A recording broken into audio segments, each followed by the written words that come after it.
അടുത്തായിട്ട് ഈ യോഗം ഉദ്ഘാടനം ചെയ്യുന്നതിനായി ചെങ്ങന്നൂർ നഗരസഭയുടെ ഉപാധ്യക്ഷനും എൻ്റെ സ്നേഹിതനുമായ ശ്രീ കെ ശിബുരാജൻ അവരുകളെ ഏറെ സ്നേഹാദരങ്ങളോടെ ക്ഷണിക്കുന്നു. ആദരനായിട്ടുള്ള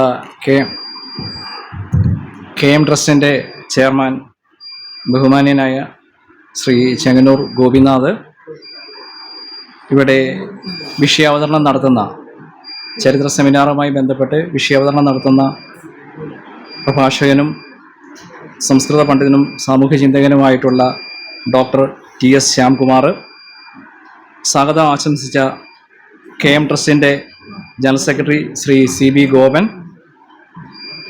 ട്രഷറർ ശ്രീ CP തങ്കപ്പൻ, ട്രസ്റ്റിലെ അംഗങ്ങളെ, പ്രിയമുള്ളവരെ, ഇന്നത്തെ ഈ സെമിനാറിൻ്റെ പ്രസക്തി നിങ്ങൾക്കറിയാം. മഹാത്മാ കാവാരിക്കുളം കണ്ടൻകുമാരൻ്റെ 162ാമത് ജന്മദിനം പ്രമാണിച്ചാണ് ഇത്തരത്തിൽ KM ട്രസ്റ്റ് വളരെ പ്രധാനപ്പെട്ട ഒരു ചരിത്ര സെമിനാർ ഇവിടെ സംഘടിപ്പിക്കുന്നത്. നമ്മൾക്കറിയാം, ഇന്നത്തെ കാലഘട്ടത്തിൽ ഒരുപക്ഷെ നിങ്ങളും ഞാനും അടക്കം ഇത്തരത്തിൽ ഒരു യോഗം ചേരുകയോ അല്ലെങ്കിൽ ഇത്തരത്തിൽ നല്ലൊരു വസ്ത്രം ധരിച്ച് റോഡിലൂടെ ഇറങ്ങി നടക്കാനോ മറ്റുള്ളവരോട് സംസാരിക്കാനോ അല്ലെങ്കിൽ നിങ്ങൾക്കോ എനിക്കോ ലഭിച്ചിട്ടുള്ള സ്ഥാനമാനങ്ങളും ഒക്കെ തന്നെ ഒരു പരിധിവരെ നമുക്ക് ഈ സൗഭാഗ്യം നേടിത്തന്നത് ഒരു നൂറ്റാണ്ട് മുമ്പേ നമ്മൾ പോലും സ്വപ്നം കാണാൻ കഴിയാത്ത രീതിയിലുള്ള പോരാട്ടം നടത്തിയ നിരവധി പേരുടെ പ്രയത്നമാണ്. അതിൽ എടുത്തു പറയത്തക്ക ഒരു വ്യക്തിത്വമാണ് നവോത്ഥാന നായകൻ കൂടിയായിട്ടുള്ള മഹാത്മാ കണ്ടൻകുമാരൻ്റെ അടക്കമുള്ളവരുടെ പ്രയത്നം എന്നുള്ളത് നമ്മൾ സ്മരിക്കപ്പെടേണ്ടതാണ്. നമുക്കൊരു പക്ഷേ, ഞാൻ ചെങ്ങന്നൂർ നഗരസഭയിൽ 4 തവണ 4 വാർഡുകളെ പ്രതിനിധീകരിച്ച് ജയിച്ചു വന്ന ജനപ്രതിനിധിയാണ്. അതിൽ 3 തവണ റിസർവേഷൻ സീറ്റിലും ആദ്യത്തെ തവണ ജനറൽ സീറ്റിലും ജയിച്ചു വന്നതാണ്. ജനറൽ സീറ്റിൽ നഗരസഭാ ചെയർമാനായി, ഇപ്പോൾ ജനറൽ സീറ്റിൽ തന്നെ വൈസ് ചെയർമാനുമായി. ഒരുപക്ഷേ ഇനിയും ഞാനൊരു 5ാമതൊരു വാർഡിലേക്കായിരിക്കും പോകുന്നത്. അത് ഇനിയും പാർട്ടി തീരുമാനം പോലെ. കാരണം എനിക്ക് അങ്ങനെ ഒരു സ്ഥിരമായ വാർഡ് കാണില്ല. നഗരസഭയിൽ ഏത് വാർഡ്, ഇപ്പം ഞാൻ താമസിക്കുന്ന ഇതിൻ്റെ തൊട്ട് പുറകിലാണ്. ഞാനൊരു 3 കിലോമീറ്റർ അപ്പുറം ഉള്ളൊരു വാർഡിൽ നിന്നാണ് ഇപ്പോൾ ജയിച്ചു വന്നത്. അപ്പോൾ ഞാൻ ഈ പറഞ്ഞത്, ഒരുപക്ഷേ ഇത്തരത്തിലുള്ളൊരു സൗഭാഗ്യം എനിക്ക് ലഭിച്ചത്, ഞാൻ പട്ടികജാതി വിഭാഗത്തിലുള്ള ഒരാളെന്ന നിലയിൽ എനിക്ക് ഇത്രയോളം സൗഭാഗ്യം ലഭിച്ചത്, ഒരു പക്ഷേ ഞാൻ പോലും സ്വപ്നം കാണാൻ കഴിയാത്ത നേട്ടങ്ങൾ എനിക്ക് നേടാൻ കഴിഞ്ഞത് ഇതുപോലുള്ള മഹാത്മാക്കളുടെ വലിയൊരു പ്രയത്നം ഒരു കാലഘട്ടത്തിലുണ്ടായിരുന്നു എന്ന് ഞാൻ ഓർമ്മിക്കപ്പെടാതെ പോകുന്നത് ഒരു കടുത്ത വഞ്ചന കൂടിയാണ്. പലപ്പോഴും അത്തരം കാര്യങ്ങളെക്കുറിച്ച് ചിന്തിക്കാറുണ്ട്. ഞാൻ എത്ര സ്വതന്ത്രമായി യാത്ര ചെയ്യുന്നു, അല്ലെങ്കിൽ ഒഫീഷ്യൽ വാഹനത്തിൽ യാത്ര ചെയ്യുന്നു, പരിപാടികളിൽ പങ്കെടുക്കുന്നു, എനിക്ക് ലഭിക്കുന്ന അംഗീകാരങ്ങൾ, എനിക്ക് ലഭിക്കുന്ന അവസരങ്ങൾ, അവിടെയൊക്കെ ഒരു പക്ഷേ ഞാനൊരു 100 വർഷം മുമ്പെയാണ് ഈ മണ്ണിൽ ജനിച്ചിരുന്നെങ്കിൽ എനിക്ക് അനുഭവിക്കേണ്ട ഒരു അവസ്ഥയെക്കുറിച്ച് പലപ്പോഴും ഞാൻ തിരിഞ്ഞും ചിന്തിക്കാറുണ്ട്. ആ അവസരത്തിൽ ആണ് നമ്മൾ ഇത്തരത്തിലുള്ള ആളുകളുടെ ഒരു പ്രസക്തി നമ്മൾ തിരിച്ചറിയുന്നത്. ഒരു കാലഘട്ടത്തിൽ പിന്നോക്ക വിഭാഗത്തിന്, അധസ്ഥിത വിഭാഗത്തിൻ്റെ ഉന്നമനത്തിനായി നിരവധി ആളുകൾ വലിയൊരു പ്രയത്നം നടത്തിയിട്ടുണ്ട് നമ്മളെ ഈ ഒരു അവസ്ഥയിലേക്ക് എത്തിക്കാൻ. അതിൽ പ്രമുഖനായിരുന്നു മഹാത്മാ കണ്ടൻകുമാരൻ അടക്കമുള്ള നവോത്ഥാന നായകർ. അതിൽ മുൻപന്തിയിൽ നിൽക്കുന്ന ഒരു വ്യക്തിത്വം കൂടിയാണ് അദ്ദേഹം.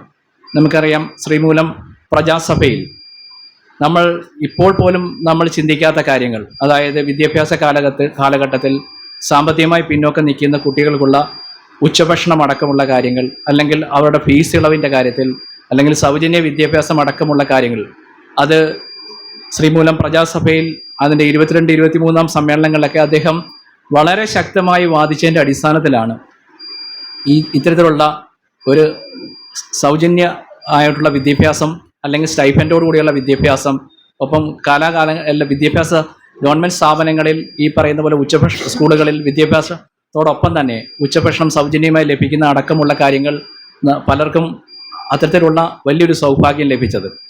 ഞാൻ മറ്റു കാര്യങ്ങളിലേക്കൊന്നും കടക്കുന്നില്ല. ചരിത്ര സെമിനാറിൽ ഒരുപാട് വിഷയങ്ങൾ പ്രതിപാദിക്കപ്പെടും എന്നുള്ളത് കൊണ്ട് അത്തരം കാര്യങ്ങളിലേക്ക് കടക്കുന്നില്ല.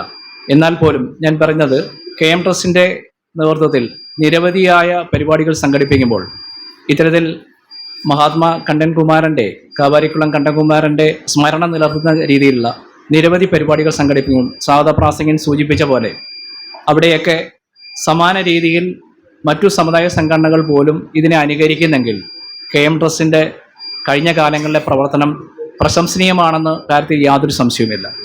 പ്രിയപ്പെട്ട ഗോപിനാഥൻ സാറ്, അദ്ദേഹം ഞാൻ വെറുതെ കണ്ടുള്ള പരിചയം മാത്രമല്ല, അദ്ദേഹവുമായി വളരെ അടുത്ത ആത്മബന്ധമുള്ള ഒരാളാണ്.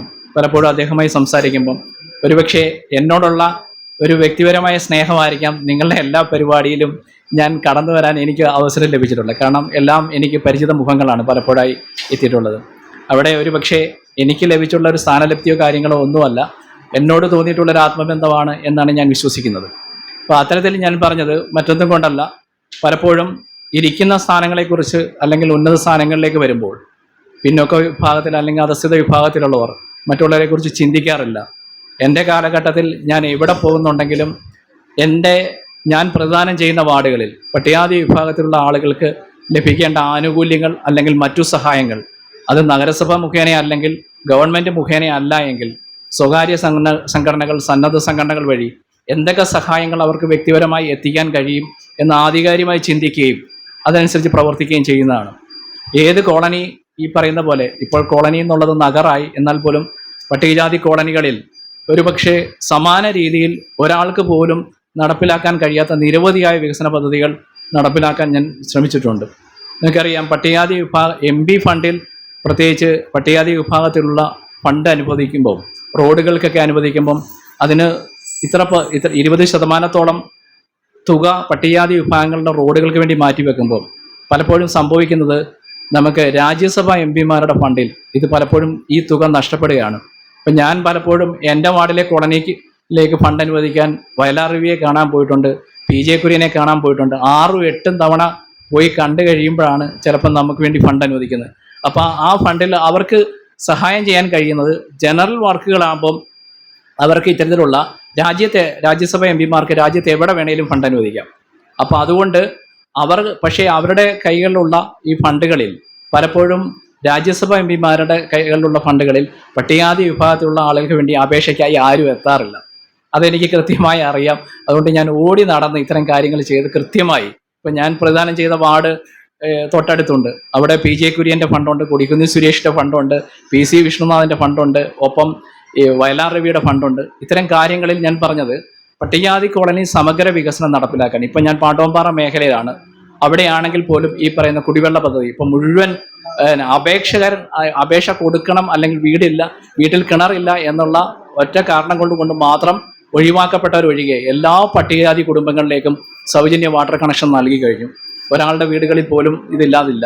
അപ്പോൾ അത്തരം കാര്യങ്ങൾ വരുമ്പോൾ പരിഗണന കൊടുക്കുന്നത് ജനറലിനേക്കാൾ കൂടുതലായി പട്ടികജാതി വിഭാഗങ്ങൾക്കാണ്. അപ്പം ഞാൻ പറഞ്ഞത് പലപ്പോഴും നമ്മൾ അത്തരം സ്ഥാനങ്ങളിലേക്ക് വരുമ്പോൾ നമ്മോടൊപ്പം നിൽക്കുന്നവരെ മറക്കുന്ന ഒരു കാഴ്ച നമുക്ക് കാണാൻ കഴിയും. അത്തരത്തെ കാര്യങ്ങൾ ഞാൻ പറഞ്ഞത് ഒരുപക്ഷെ അവരെ ഈ മഹാത്മാ കാവാരിക്കുളം കണ്ടൻകുമാരൻ അദ്ദേഹത്തെയൊക്കെ സ്മരിക്കുക മാത്രമല്ല, സംസാരിക്കുക മാത്രമല്ല, ഒരുപക്ഷെ നമുക്ക് ജീവിതത്തിൽ കിട്ടുന്ന ഒരു അവസരം, മറ്റുള്ളവരെ സഹായിക്കാൻ കിട്ടുന്ന അല്ലെങ്കിൽ പിന്നോക്ക വിഭാഗത്തിൽ ഉള്ള ആളുകളെ സഹായിക്കാൻ കിട്ടുന്ന ഒരു അവസരത്തിൽ അത്തരം മാതൃക കാണിച്ചില്ലെങ്കിൽ അവരോട് കാണിക്കുന്ന വലിയൊരു അനീതി കൂടിയാണ് എന്ന് വിശ്വസിക്കുന്ന ഒരാൾ കൂടിയാണ് ഞാൻ. മറ്റൊന്നും കാര്യത്തിലേക്ക് കടക്കുന്നില്ല.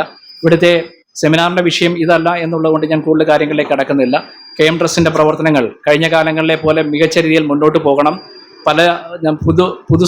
പുതിയ സമൂഹത്തിനെ സംബന്ധിച്ചിടത്തോളം നമ്മൾ ഇത്തരം ജന്മദിന ആഘോഷങ്ങൾ സംഘടിപ്പിക്കുമ്പോൾ ഇത്തരം കാര്യങ്ങൾ ഇതുമായി പല മഹാത്മാ കണ്ടൻകുമാരനെ പോലെയുള്ള ആളുകളെയൊക്കെ സ്മരിക്കപ്പെടുമ്പോൾ എന്തിനാണ് അവരെ സ്മരിക്കപ്പെടുന്നതെന്നുള്ളത് നമുക്കറിയാം. അവർ ചെയ്ത സേവനങ്ങളും അവർ ചെയ്ത കഴിഞ്ഞ കാലങ്ങളിൽ അവരുടെ പ്രവർത്തന മേഖലകളെക്കുറിച്ചും അവരുടെ ജീവിതശൈലികളെക്കുറിച്ചും അവരുടെ ആത്മാർത്ഥമായ പോരാട്ടങ്ങളെക്കുറിച്ചും ഒക്കെ തന്നെ നമ്മൾ സ്മരിക്കപ്പെടുമ്പോൾ നമ്മൾ അത് മനസ്സിലാക്കേണ്ടത് ഒരു കാലഘട്ടത്തിൽ നമ്മൾ ഇത്രത്തോളം ത്യാഗങ്ങൾ സഹിച്ചും ബുദ്ധിമുട്ടുകൾ സഹിച്ചും പ്രതിസന്ധികൾ സഹിച്ചുമാണ് നമ്മൾ ഈ നിലയിലേക്ക് എത്തിയത് എന്ന് പൊതുസമൂഹത്തെ ഓർമ്മിപ്പിക്കപ്പെടുന്നത്. ഇനിയും ഇത്തരത്തിലുള്ള ഇപ്പം നമുക്കറിയാം കഴിഞ്ഞ കാലങ്ങളിൽ നിന്ന് വ്യത്യസ്തമായി പട്ടികജാതി വിഭാഗങ്ങൾക്ക് വേണ്ടിയിട്ടുള്ള കാര്യങ്ങളിൽ പലപ്പോഴും ഉണ്ടാകുന്നൊരു പ്രശ്നം എന്താണെന്ന് വെച്ചാൽ പുതിയ സഹായങ്ങൾക്കും ആനുകൂല്യങ്ങൾക്കും വേണ്ടിയുള്ള പോരാട്ടങ്ങൾ നമുക്ക് കാണാൻ കഴിയും.